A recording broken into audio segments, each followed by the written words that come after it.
This is part 3 of unit 1, and here we will discuss about expression for fringe width. As I have already told you, what is fringe width? Fringe width is the distance between two consecutive bright or dark bands. Here we will derive the expression for fringe width. Okay. Here two current sources are there, A and B. Same diagram जो हमने पिछले वाले में plot किया था जब हमने analytical treatment के लिए ड्राइव किया था एक्सप्रेशन, वही डायग्राम यहाँ पर प्लॉट किया गया है. एक एस सोर्स है जहाँ से मोनोक्रोमेटिक लाइट आ रही है. ए एंड बी अगेन हमारे पास दो कोहेरेंट सोर्सेज हैं.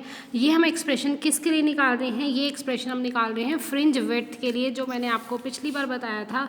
फ्रिंज विड्थ आपके पास क्या होता है कि जैसे सपोज आपके पास इंटरफेरेंस पैटर्न इस तरह से बन रहा है, एक फ्रिंज ऐसे आ रही है sorry, second fringe is like this, then the distance between two consecutive bright या फिर डार्क फ्रिंजेस के को क्या बोलते हैं? Fringe width. इसको किससे डिनोट करते हैं? बीटा से. अब इसके लिए हमने एक्सप्रेशन निकालना है कि फ्रिंज विड्थ जोन सी है वो किन किन फैक्टर्स के ऊपर डिपेंड करेगी. ठीक है, क्या वो ब्राइट और डार्क के लिए सेम आती है फ्रिंज विड्थ? वो हम इस डेरिवेशन में डिराइव करके बताएंगे. ये डेरिवेशन वही वाला सेम डायग्राम है, उसी को एक्सप्लेन किया हुआ है यहाँ पर. एक स्लिट है, consider a slit S illuminated by a monochromatic light of wavelength lambda. Two pin holes हैं ए एंड बी जो इक्वी डिस्टेंट है किससे? एस से. स्क्रीन सोर्स से कितने डिस्टेंस पे है? कैपिटल डी डिस्टेंस पे. Let the screen be placed at a distance capital D from the coherent sources. Again point C center पे हमारे पास क्या बनेगा? Constructive interference of bright band. क्यों? क्योंकि ये जो पॉइंट है वो इक्वी डिस्टेंट है किससे? ए और बी से. और इनके बीच में जो पार्ट डिफरेंस है ए और बी पे जब सी के ऊपर पहुंचता है तो वो कितना है? 0, जिसके कारण the point C is of maximum intensity. You can note down also at point C on the screen is equidistance from A and B. The path difference between two waves reaching C is 0. The point C is of maximum intensity. अब इसके लिए हमने क्या करना है? आपने इसके लिए फ्रिंज विड्थ के एक्सप्रेशन डिराइव करने के लिए बस दो चीज़ें ध्यान में रखनी है. एक बार आप बड़े वाला ट्रायंगल कंसीडर करोगे B P R, in right angle triangle B R P, and second figure in right angle triangle A Q P. पहले एक बार छोटे वाले ट्रायंगल में पाइथागोरस थ्योरम लगाएंगे, फिर बड़े वाले ट्रायंगल में पाइथागोरस थ्योरम लगाएंगे. ठीक है. अब जैसे हमारे पास इसमें है consider a point P from distance x from C. एक पॉइंट लेंगे, कौन सा वाला पॉइंट? पिछली बार वाले डायग्राम की तरह ही P पॉइंट आपने कंसीडर करना है सेंटर से एट अ डिस्टेंस x, जिसके ऊपर आप देखोगे कि ब्राइट बैंड बनेगा या फिर डार्क बैंड ऑब्टेन होगा. The path difference is, path difference किससे दिया जाएगा? Path difference is given P point के ऊपर BP minus AP. Path difference is given by BP minus AP. तो हमारे पास पहले हम निकालेंगे PQ. PQ कैसे आएगा आपके पास? यहाँ से यहाँ तक का डिस्टेंस हमें नहीं पता अभी, लेकिन हमें ये पता है कि A और B जोन से हैं स्मॉल d डिस्टेंस पे हैं, तो Q से C तक का डिस्टेंस ये अगर इक्वल डिस्टेंस है दोनों तो हाफ, ये कितना पोर्शन कितना हो जाएगा? d/2. नीचे वाला पोर्शन भी क्या हो जाएगा? d/2. तो इसके सामने वाला पोर्शन भी क्या हो जाएगा? d/2. तो इट मीन्स इतना पोर्शन तो आपका आ गया d/2. तो इतना पोर्शन कैसे आएगा आपके पास? अगर इस पूरे x में से d/2 को माइनस करवा दे तो आपके पास क्या आ जाएगा? PQ की वैल्यू. अगर इस छोटे ट्रायंगल की बात करें तो PQ की वैल्यू क्या आएगी? Capital X minus d/2. और PR की वैल्यू कैसे आएगी? Capital X plus d/2. ठीक है, वो ये कह रहा है PQ की वैल्यू निकाल लेंगे X माइनस d/2, PR की वैल्यू निकाल लेंगे X प्लस d/2. अब in triangle PRB Pythagoras theorem लगाएंगे. Again in triangle PRB hypotenuse square is equals to perpendicular square plus base square. Again hypotenuse square मतलब B P का square is equals to P R का square plus B R का square. B R की value दी हुई है D, P R की value है X plus D by two का स्क्वायर, बी पी की वैल्यू हमें नहीं पता तो उसको ऐसे ही छोड़ देंगे। ठीक है, देखो दोबारा से, बी पी का स्क्वायर कैपिटल डी का square plus X plus D by two का square, this is equation number 1। इसी तरह से in triangle A P Q hypotenuse square is equals to perpendicular square plus base square X minus D by two का square plus capital D का square, आपके पास क्या आ जाएगा ए पी का square, this is equation number 2। अब क्या करेंगे, B P square minus A P square, तो इसकी value minus this, identity open करेंगे A square plus B square plus 2ab plus D square minus, यहाँ भी सेम आइडेंटिटी ओपन होगी। Identity open करने के बाद जो हमारे पास सेम टर्म्स होंगी वो क्या हो जाएंगी, cancel out with opposite sign, X square से एक्स स्क्वायर कैंसिल हो जाएगा, डी स्क्वायर से D square by 4 minus D square by 4, सिर्फ हमारे पास बचेगा X into small D plus X into small D.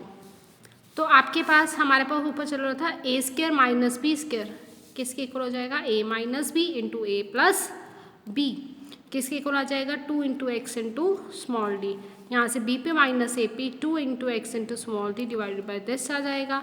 लेकिन हमें पता है कि अगर बी पी ए पी के इक्वल हो जाएगा, किस कंडीशन पे होगा, बी पी ए पी के इक्वल तभी होगा जब ये दोनों लाइंस कहाँ लाई करेंगी, सेंटर के ऊपर बिल्कुल सीधी हो जाएंगी, उसी केस में ये इक्वल हो सकती हैं। उस केस में इनका डिस्टेंस किसके इक्वल होगा, कैपिटल डी के। तो वही अजम्पशन यहाँ पे ली हुई है इसने कि जो बी पी है वो किसके इक्वल हो जाएगा, ए पी के is equals to capital D approximately. तो पार्ट डिफरेंस किसके इक्वल आएगा, B P minus A P 2x into X into small D divided by D plus D, दोनों इक्वल हो गए।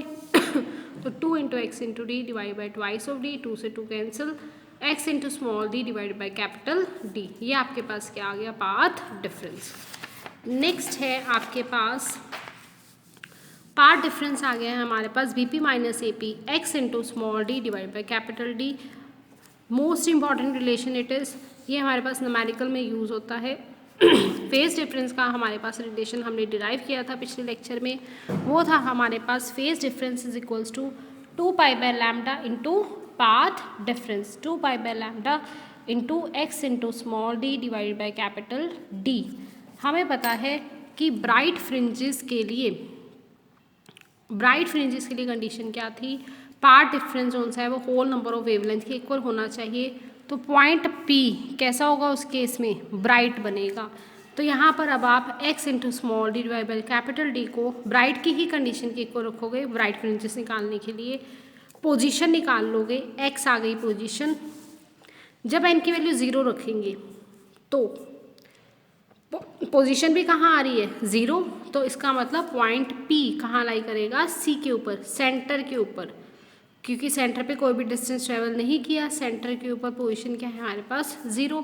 तो सेंटर के ऊपर हमेशा यहाँ से प्रूव होता है कि क्या बनेगा, ब्राइट बैंड ऑब्टेन होगा। First bright band is obtain by putting n is equals to 1, x1 n into 1, n की जगह 1 lambda into capital D divide by small D, put करवा दिया 1 into lambda into capital D divide by small D.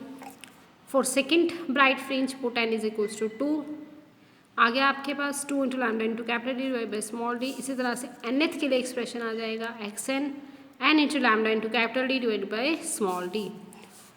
ठीक है, तो यहाँ से हमारे पास क्या आ जाएगा, positions for the bright fringes that are obtaining on the screen. Fringe width मैंने आपको पहले ही बता दिया कि distance between the two consecutive, एक के बाद एक, इसका मतलब होता है एक के बाद एक, ब्राइट और dark fringes is known as fringe width. It is denoted by beta, इसको किससे डिनोट करते हैं, बीटा से। ठीक है, नेक्स्ट है आपके पास इसी तरह से अब हमने निकालनी है फ्रिंज विड्थ। इसका मतलब दो फ्रिंजेस को, अब जो ये जो ब्राइट फ्रिंजेस आई हैं इनके डिस्टेंस को जहाँ पर ये ऑब्टेन हुई है उनको क्या करवाना पड़ेगा, माइनस। तो x1 माइनस x नोट करेंगे, उनकी वैल्यूज पुट करवा के lambda into capital D divide by small D आ जाएगा। सिमिलरली x2 माइनस x1 करेंगे, इन दो वैल्यूज़ को माइनस करवा के भी सेम वैल्यू आएगी। सिमिलरली x3 माइनस x2 करेंगे, इनकी वैल्यू से सब्ट्रैक्ट करवा के सेम वैल्यू आएगी। तो यहाँ से ये प्रूव होता है कि width of all bright fringes are equal. तो ये हमारे पास क्या आ रही है फ्रिंज विड्थ थी तो आ रही है, जो हम डिफरेंस करवा रहे हैं वो सारी फ्रिंज विड्थ हर एक के लिए ब्राइट के लिए क्या आ रही है, इक्वल। तो यहाँ से ये भी प्रूव होता है कि जो इंटरफेरेंस फ्रिंजेस होती हैं वो इक्वलेंट विड्थ होती हैं। अब यही सेम चीज़ हम किसके लिए प्रूव करेंगे, डार्क फ्रिंजेस के लिए। वो कह रहा है कि अगर पाथ डिफरेंस जो सा है odd multiple of half the wavelength हो जाता है तो उस केस में पॉइंट पी कैसा बनता है, डार्क। ये तुमने पिछले में डिराइव किया था कि जब odd multiple of half the wavelength होता है पाथ, तो उस केस में वो कौन सी कंडीशन होती है, डिस्ट्रक्टिव इंटरफेरेंस की। और उस केस में कैसा बैंड ऑब्टेन होता है, डार्क बैंड ऑब्टेन होता है। तो आपने कुछ नहीं करना, जो हमने निकाली है पोजीशन की value x into small D divide by capital D, उसको डार्क की कंडीशन के ही इक्वल रख देंगे। फिर अगेन वहाँ से पोजीशन निकालेंगे पोजीशन है आपकी x 2n+1 lambda into capital D divide by 2 into small D, x naught put n is equals to 1। अगर 1 पुट करवाएंगे तो यहाँ पर देखो पहले नहीं मिलेगी आपको, कुछ डिस्टेंस पे जाके दिखाई देगी। तो इसका मतलब यहाँ पर n की वैल्यू कहाँ से, फर्स्ट डार्क ऑब्टेन करने के लिए आपको यहाँ n की वैल्यू क्या रखवानी पड़ेगी, 0। नहीं तो वो वाली डार्क फ्रिंज आपकी क्या हो जाएगी, यहाँ पर मिसिंग हो जाएगी। ठीक है, इसलिए आपको n की वैल्यू क्या रखनी पड़ेगी, यहाँ पर 0। तो यहाँ पर फर्स्ट डार्क फ्रिंज मिलेगी at n is equals to 0 पे। इसी तरह से सेकेंड डार्क फ्रिंज मिलेगी for n is equals to 1 पे। फिर इसी तरह से थर्ड डार्क फ्रिंज मिलेगी for n is equals to 2 पे। अप टू सोन nth के लिए डार्क फ्रिंज आपको 2n+1 into lambda into capital D divide by twice of D. अब सेम इसी तरह से इसके लिए भी हमने क्या निकालनी है, फ्रिंज विड्थ। तो फ्रिंज विड्थ के लिए जैसे हमने पिछले ब्राइट के लिए किया है उसी तरह से इसके लिए करेंगे x1 minus x0, x2 minus x1 difference करवाते जाएंगे। और आपके पास यहाँ पर भी जब डिफरेंस करवा कर देखोगे तो आपको दिख जाएगा इनके लिए भी वैल्यू क्या आ रही है, lambda into capital D divide by small D, वो भी वैल्यू आपकी क्या आ रही है, सेम आ रही है। तो यहाँ से ये प्रूव होता है कि hence widths of all dark fringes are equal. चाहे वो ब्राइट हो चाहे वो डार्क हो, इंटरफेरेंस में फ्रिंज विड्थ हमेशा क्या आएगी, इक्वल ही आएगी।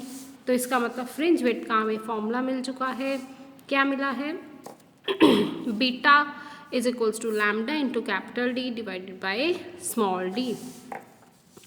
तो यहाँ से बीटा डायरेक्टली प्रोपोर्शनल है किसके, 3 फैक्टर्स के ऊपर, wavelength of light, inversely proportional to distance between 2 coherent sources. Distance अगर आप बढ़ा दोगे तो फ्रिंज विड्थ उतनी छोटी आएगी, अगर डिस्टेंस कम कर दोगे मोटी मोटी फ्रिंजेस दिखाई देंगी उस केस में। ठीक है, और डायरेक्टली प्रोपोर्शनल है distance between the source and screen पे, डायरेक्टली रिलेशन है, beta is directly proportional to distance between the source and screen. तो ये हमारे पास था expression for the fringe width. ठीक है, मोस्ट इम्पॉर्टेंट आर्टिकल है ये वाला भी। अगेन ये भी आपके पास इस यूनिट में से आपको मिक्सिंग होकर क्वेश्चंस आते हैं, ऊपर वाले पार्ट में से भी आ सकते हैं, नीचे वाले पार्ट में से भी आ सकते हैं। ये वाला यूनिट आपको पूरा कंप्लीट ही करना पड़ेगा। एक बारी डायग्राम आप इसका दोबारा से रिकैप कर रही हूँ। एक एस सोर्स है, ए और बी 2 कोहेरेंट सोर्सेज हैं जहाँ से मोनोक्रोमेटिक लाइट आ रही है। इनको हमेशा स्मॉल डी डिस्टेंस अपार्ट ही रखना है, क्योंकि इनके बीच में डिस्टेंस कितना होता है, 0.5 mm का। डिस्टेंस बिटवीन सोर्स और स्क्रीन कैपिटल डी है। सी के ऊपर आपके पास एक कंसेप्चुअल में क्वेश्चन आता है कि इंटरफेरेंस में सेंटर पे आपके पास ब्राइट बैंड क्यों बनता है। उसका आंसर है आपके पास, ये लिखोगे आप, the point C on the screen जो सा होता है वो इक्वी डिस्टेंट होता है ए और बी से। तो इसके कारण उनका पाथ डिफरेंस जो सा होता है 2 वेव्स के बीच में जो सी के ऊपर पहुंच रहे होते हैं वो क्या होता है, 0। The point C is of maximum, इसीलिए पॉइंट सी को जो सा होता है क्या होता है आपके पास, मैक्सिमम इंटेंसिटी का होता है। ओके, तो पॉइंट सी जो सा है वो मैक्सिमम इंटेंसिटी का होता है। जिसके कारण सी के ऊपर आपका क्या बनेगा, ब्राइट बैंड ऑब्टेन होगा। और एक आपने सेंटर से एक पी पॉइंट ले लेना है जिसके आपने कंसीडर करना है कि आपके पास वो जोन सा है ब्राइट बैंड बनेगा वहाँ पर, यहाँ पे डार्क बैंड बनेगा। और इस आर्टिकल में एक बार आपने बड़े वाले डायग्राम में पाइथागोरस थ्योरम लगानी है बड़े ट्रायंगल में, देन स्मॉल ट्रायंगल में पाइथागोरस थ्योरम लगाएंगे। पाइथागोरस थ्योरम मतलब हाइपोटेन्यूज का square is equals to perpendicular square plus base square. देखिए हाइपोटेन्यूज का square is equals to perpendicular square plus base square, इस तरह से यहाँ पर लगा देंगे। ठीक है, तो वो कह रहा है दो ट्रायंगल्स में लगाने के बाद हम B P minus A P की वैल्यू क्या करवा देंगे, वहाँ से निकाल लेंगे और B P minus A P की वैल्यू सब्सटीट्यूट करवा देंगे। फिर आपके पास फ्रिंज विड्थ आ जाएगी, पोजीशन निकल के आएगी। पोजीशन निकलने के बाद आपने इस तरह से किया। फिर आपने दो केसेस बनाने हैं, एक बनाना है ब्राइट फ्रिंजेस का, ठीक है, और एक बनाना है डार्क फ्रिंजेस का। और दोनों में ही आपने प्रूव कर देना है कि आपके पास जोन से हैं फ्रिंज विड्थ, चाहे वो ब्राइट की है चाहे वो डार्क की है, दोनों क्या हैं, इक्वल हैं। ठीक है, तो ये आपका ये वाला आर्टिकल यहाँ पर ख़त्म होता है। नेक्स्ट आर्टिकल है आपका Fresnel's biprism. This is again very important article, very important article. ये आपका पूरा ही थ्योरेटिकल आर्टिकल है, इसमें कोई डेरिवेटिव पार्ट नहीं है सॉरी। इसमें आपके पास फ्रेस्नेल्स बाय प्रिज्म, इसको बनाया था फ्रेस्नेल ने बाय प्रिज्म। इसमें दो प्रिज्म्स होती हैं जो बेस टू बेस आपस में क्या होती हैं, ज्वाइन करते हैं। ये भी एक मेथड है इंटरफेरेंस पैटर्न को ऑब्टेन करने का, और इसकी एक और एप्लीकेशन है। इसकी हेल्प से आप जो सी भी मोनोक्रोमेटिक सोर्स आप यूज़ कर रहे हो या कोहेरेंट सोर्स जो आप ले रहे हो उसकी वेवलेंथ आप इसकी हेल्प से क्या कर सकते हैं, डिटरमिन कर सकते हैं। तो फ्रेस्नेल बाय प्रिज्म जो सा है, it is one of the most accurate method to produce a interference pattern and to determine the wavelength of light used. और जो सा आपके पास बाय प्रिज्म होता है, ये कॉम्बिनेशन होता है दो एक्यूट एंगल प्रिज्म का, जो कैसे ज्वाइन की जाती हैं, base to base obtuse angle उसमें होता है 178 डिग्री का, एक्यूट एंगल होता है 1 डिग्री का। जैसे सपोज आपके पास इस तरह से प्रिज्म है, ऑब्ट्यूस एंगल होगा 178 डिग्री का, एक्यूट एंगल होगा 1 डिग्री का। और जो सी आप प्रिज्म रखोगे, सपोज जैसे आपके पास इस तरह से लैंप है, यहाँ से लाइट आ रही है, अगर ये लैंप है और आपका इस तरह से सोर्स पड़ा है, तो अगर ऐसे लाइट आ रही है आपके पास सपोज स्ट्रेट, तो आपने इस तरह से रखनी है प्रिज्म। जैसे आपकी इस तरह से पड़ी होगी, तो जिस तरह से उसका रिफ्रैक्टिंग एज पैरेलल पड़ रहा होगा लाइट के साथ, पैरेलल दोनों होने चाहिए इस तरह से, तो उस तरह से आपने प्रिज्म को उसके सामने रखना है, ताकि प्रिज्म जोन सा है उसका रिफ्रैक्टिंग एज जोन सा है पैरेलल होना चाहिए, जहाँ से आपके मोनोक्रोमेटिक सोर्स से लाइट फॉल हो रही है। इसमें सिर्फ अभी हम इस यूनिट में, इस चैप्टर में हम यहाँ पर फ्रेस्नेल बाय प्रिज्म जोन सा है, इसमें क्या बनाया गया है, ऐसे एक सोर्स है, अगेन ये प्रिज्म बनाई गई है A B C, obtuse angle 178 degree and acute angle is 1 degree on both the sides. Okay, इसका इंट्रोडक्टरी मैंने यहाँ इस बार हम इस पार्ट में सिर्फ इसका इंट्रोडक्टरी ही डिस्कस करेंगे। इसका पूरा डिटेल जो उनसे है हम नेक्स्ट पार्ट में डिस्कस करेंगे। Thank you students.